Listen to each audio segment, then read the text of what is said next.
কালকে ছিল মকর সংক্রান্তি, তো আমরা চলে গেছিলাম কেরালাতেই কালাডি বলে একটা জায়গা। তো সেখানে কালী মন্দিরে খুব সুন্দর পুজো পাঠ হচ্ছিল।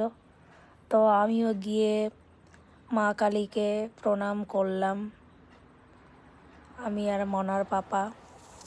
তো বেশ কিছুক্ষণ সময় মন্দিরে খুব সুন্দর সময় কাটালাম। তারপরে চলে আসলাম একটু ফুচকার দোকানে।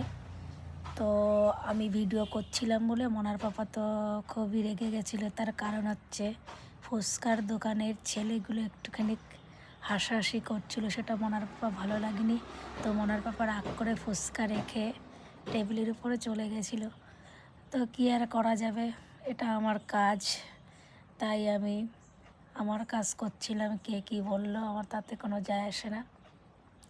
তো আমি আমার মতো ফুচকাও খাচ্ছিলাম আর এক হাত দিয়ে ভিডিও করছিলাম। যাই হোক, এই ফুচকাটা আলার থেকে আমি আগেও ফুচকা খেয়েছিলাম, কিন্তু আগের বার খেতে অনেক ভালো হয়েছিল বলে গেলাম।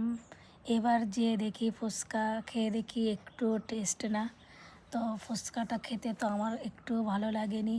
তো পয়সা দিয়ে জিনিস কিনে ফেলে দেব, সেই কারণে আমি ফুচকাটা একটু খেয়ে নিলাম। কী আর করা যাবে।